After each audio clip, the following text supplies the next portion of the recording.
Hello and welcome. Okay, so LabVIEW 2021 was released a few days ago, so it's time for another What's New video. Now I'm actually going to start with a feature that was introduced in LabVIEW 2020 SP1, and in that release a load of malleable VIs were introduced to the palettes. Now one of the key ones was search unsorted 1D array. Now what this function allowed you to do was search for a particular element in a 1D array and it will return the index, or -1 if it wasn't found. However, what this function also allowed you to do was change the comparison functions. So let me give you an example. Here I have an array of objects, and each of these objects has a string and a numeric. If you're not used to using objects, you can think of these as clusters and these as bundled by name functions. So as you can see, I have 3 objects in this array, each with a string and a number, and I am searching this array for an element that has this unique string and number. And if I search this unsorted array, you'll see there was no match found, because both the string and the number would have to match. However, I can change this comparison. So if I just want to see if the strings match, I've made essentially an override. It's not actually an override, but I can change the comparison function to be this one, simply by using a static VI reference here. I will go into it a bit later, but here I'm specifying a change in behavior, and we can run this code now, and we can see that this bottom object is a match with index 1, and that's because the IDs match in both this object and this object down here, and it's simply ignoring this numeric. Now let's just have a quick look inside of this VI. And inside this VI, all I'm doing is looking at these objects, reading the ID and seeing if they are equal. Now if you want to create one of these comparison VIs for yourself, make sure the VI terminals match what you see here, realizing that these are required inputs. Then you can change your comparison function. Great! One of the really annoying things about the 2020 SP1 release is that this function, search1D array, that got removed from the palettes, and therefore it got removed from QuickDrop. However, I'm pleased to say that it's been reinstated to the palettes. So if you go to array, you'll see search1D array is here, and because it's in the palettes, you'll see if I do QuickDrop S1D, you'll see that search1D array is back with us. So no longer do you get that annoying pop-up box that says search1D isn't available. Now let's go on to the next feature. Now the next feature I want to talk about is the MATLAB node. So this node is going to allow you to interact directly with .m files or MATLAB functions. So if I right click, go to connectivity, we see MATLAB. Here we have open, call and close MATLAB session. So let's open the session, call the MATLAB function, and close. Oh, there you go, you can see auto wirings doing a nice job there. And we can wire up what I've prepared earlier. Now with this node, it's very similar to the Python node you may already know about, where you can specify your return type, and I've specified 2 return values here. So if you have more than 1 return value from a MATLAB function, just wrap it all up in a cluster. Make sure your individual elements are named and are in the order specified in MATLAB. You can also have input parameters or arguments as well by pulling down the node, then argument 1 and argument 2. And of course we'll just neaten this up slightly. And let's have a look at some return values as well. Now this particular .m file doesn't exist yet, so I'm going to copy this file name to make sure I get it correct. And I never thought I would say this on this channel, but let's open up MATLAB. And when MATLAB opens, we'll be able to create this .m file. Now .m files are used to create functions in MATLAB. Okay, so I've got MATLAB open here. And what I need to do is create a brand new function. So if I go to new, and then function, you can see it already gives a little demo function here, where you have your output arguments, input arguments, and I'll just change this from untitled to be demo function, and save.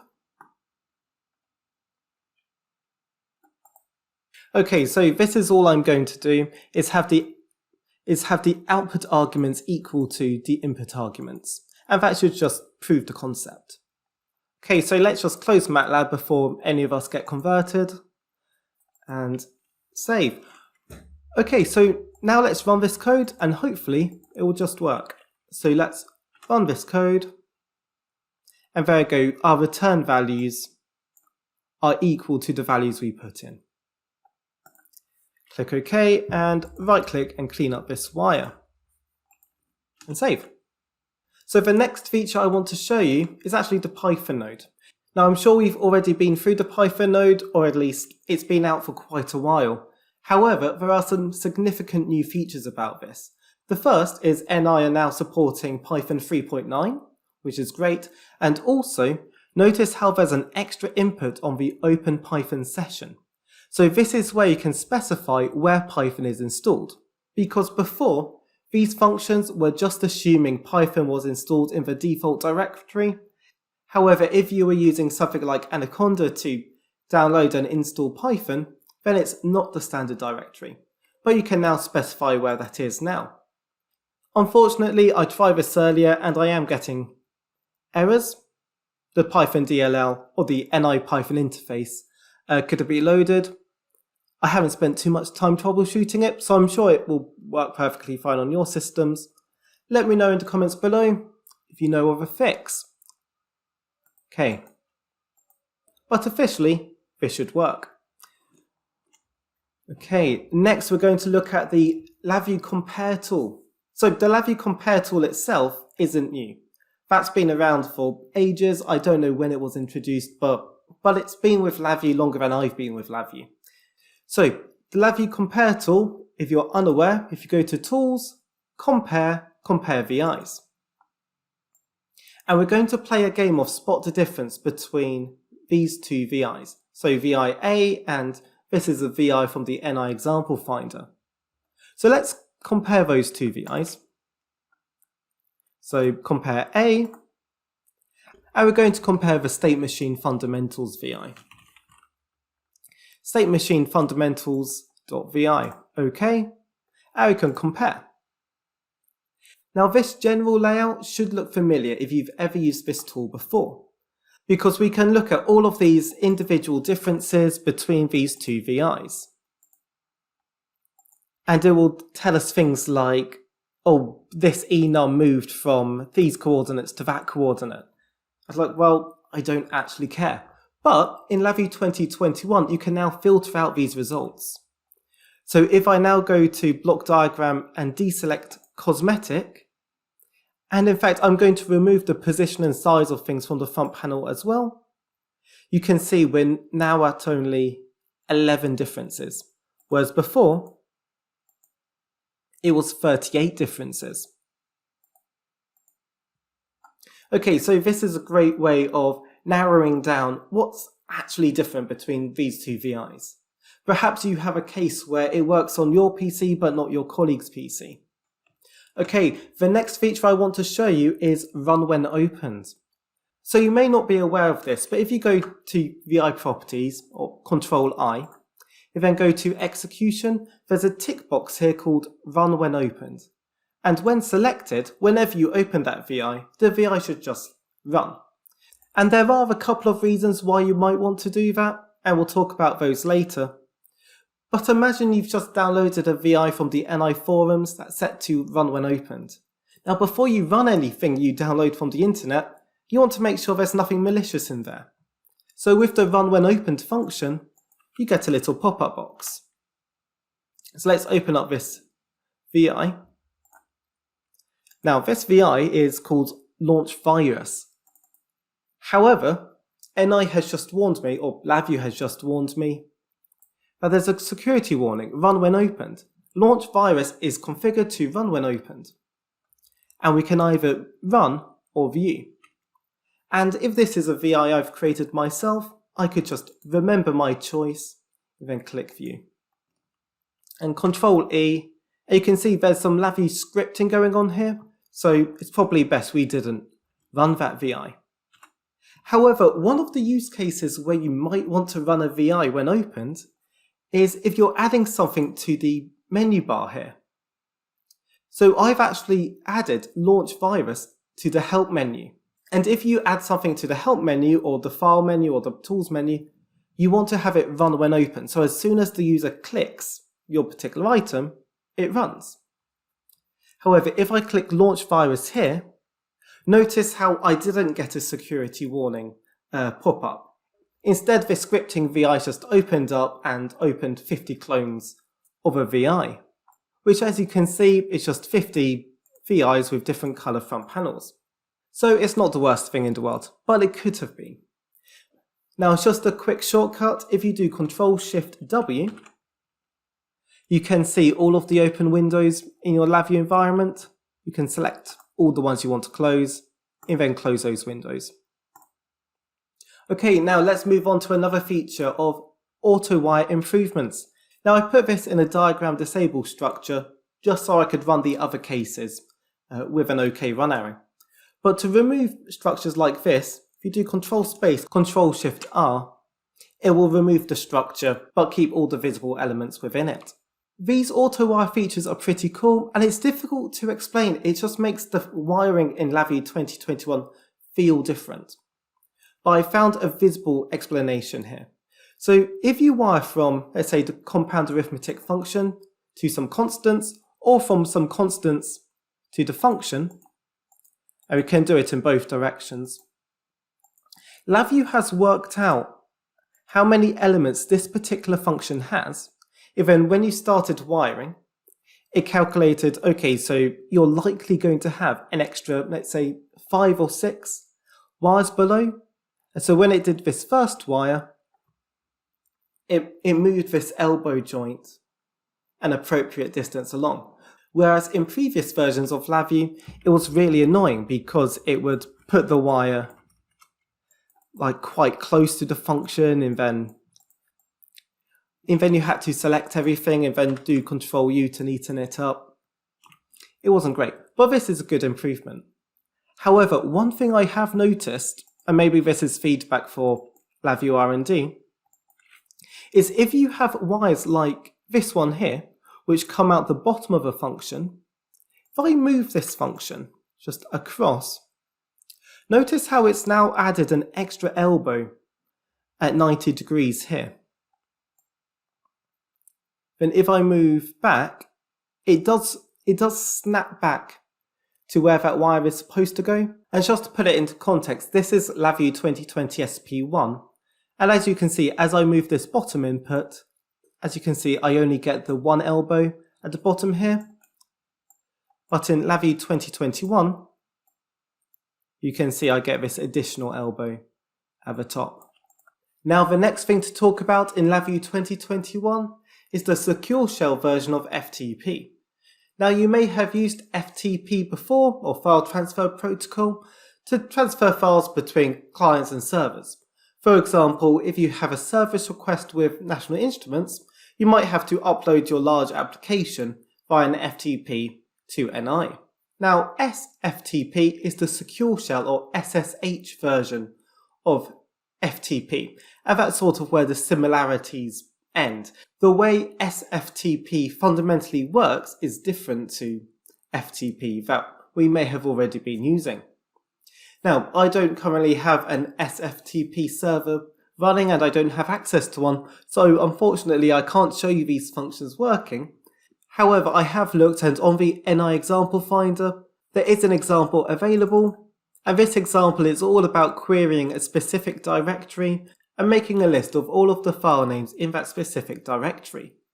In order to find all of the SFTP functions, just right-click, go to Data Communication, Protocols, then SFTP is down here, along with other file transfer protocols that we may already be using like FTP or WebDAV, like you see there. Right, let's crack on with the next feature then, which is hide FP items, or hide front panel items. Now whenever I'm creating a user interface, I may have controls and indicators that I don't want the user to ever see. However, I need them there to transfer data in and out of that VI. So the way I get around that is to hide that particular control or indicator. So if I have a look on this front panel, you can see I have the error in and error out. I'll just make some more space there. I have error in and error out. However, if I don't want those items to be visible, I could right click and hide control, then right click and hide indicator. Now that functionality has been around for a long time. However, the feature that's new is the ability to go to edit and then show hidden controls while editing. And that makes the controls reappear. However, around the outside for the control, we have a dotted shell that just indicates that they are hidden.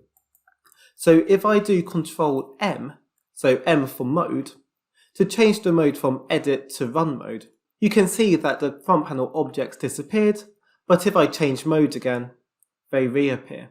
And this feature will be really handy for when you need to wire up your connector pane, like so. Another quick trick if you didn't realise, if you make a mistake like I have here, if you select the item that's in the wrong place, hold down Control, and then click on the terminal you did want, then it will move it. And actually on that note, you can swap around things on your connector pane as well. So if I have this double connected up here, click on the double, do Control, and then this error terminal, you can see how they switched around. Anyway, that's me getting sidetracked, so let's crack on with the next update, which is a better warning in LabVIEW. When you close your LabVIEW project, but things are still running, LabVIEW will now tell you the actual VIs which are running. Okay, so let's put that to the test. Let's run this case, and in this case all I'm doing is launching an actor and then stopping it. So I'll run this, and in the actor stop call I put a one button dialog just to say actor stopped. So now if I do Ctrl+Shift+E to open up my project, and then close, notice how I get a brand new pop-up box saying closing a project aborts all running VIs in the project. And it's telling me I actually have a running VI, and in this case it's actor.vi. Now when you're using the actor framework, it's not particularly helpful to just say that actor.vi is running because as the name suggests here, this is the top level running VI. But it has told me that at least there is an actor running. So we'll cancel that. But just to show you a more helpful example, if we right click and insert a breakpoint here, and then run this VI, and then go to close our project, notice how it's come up with what's new in LabVIEW 2021 is still running, as well as the actor is still running. So let's cancel those, and I'll just click continue here. And I will remove this breakpoint. The next thing I want to show you is something I've been excited about, and I know that a lot of you have been excited about this too, and that's the G-Web development software. So technically, no, it's not part of LabVIEW 2021, but it was released at the same time. And what this is a standalone application allowing you to use web VIs. So when LabVIEW NXG was struck off, NI decided to encapsulate the web portion of NXG and make that a standalone application, which you can now download. So let's open up the G-Web Development Suite, which is here. Nice wide splash screen, and what you will notice is it feels very much like LabVIEW NXG. However, I'm pretty sure it's only specifically for web VIs. And what I'll do is click Ctrl-O to open up an existing project here, which you may recognize as a simple queued message handler. Okay, let's wait for that to load, and I'll just run this in the IDE, and you can see that it has the simple controls of something, and then do something button was pressed, something else, do something else button was pressed, and exit. Wonderful, great stuff. However, remember, whenever you compile a web VI, you're going to be compiling a lot of HTML and JavaScript. So let's just see that in action. Let's run in browser, and you can see it's compiling down here. I should get a pop-up soon. There you go on my other monitor. and it's now running in my browser, and the functionality is exactly the same. I'll click exit. In this case, it doesn't actually close the web browser, but it does stop the functionality from working. Now, one thing I wanted to show you was if we right click and then locate items in Window Explorer. Now these files, especially the index.html file, are going to play a crucial role in developing native applications on your iPhone or your Android phone. And we're going to have a video coming out pretty soon about creating native apps on your phone based on WebVIs. Specifically these files which we can all create now. So let's now go on to other. The first thing here is LabVIEW 2021 is now supported on macOS Big Sur, which is great news. I've been talking to lots of people who have been disappointed that they can't use LabVIEW, but now they can. However, there are some sub notes here. So all of the packages are now signed. So when you go to download and install LabVIEW, you don't get a security warning. However, LabVIEW 2021 is not officially supported on the Apple M1 chip. That being said, some developers have had no issues. However, there's a bug with Rosetta 2, and as far as I'm aware, Rosetta 2 is the way that Apple are essentially making Intel-based applications work on their chip, and that's causing intermittent issues with reading and writing. The next mini update is that it's easier to publish to system link servers with self-signed certificates. So if you try and use a self-signed certificate now, you're just going to get a pop-up box which looks a lot like this. And if you click trust, then that change is propagated down the system. So it should now be more straightforward to use self-signed certificates with system link. And lastly, LabVIEW 2021 is using OS managed digital signatures. So in Windows, we can use Certificate Manager and see the NI certificates. Here, I'm not really too sure how this impacts us as developers, but the more you know. Okay, now there is one last thing. If you haven't heard of the GLA Summit yet, make sure you go to glasummit.org. It's a global LabVIEW and teststand conference welcoming all LabVIEW and teststand enthusiasts. It's in November, it's all virtual, everyone is welcome.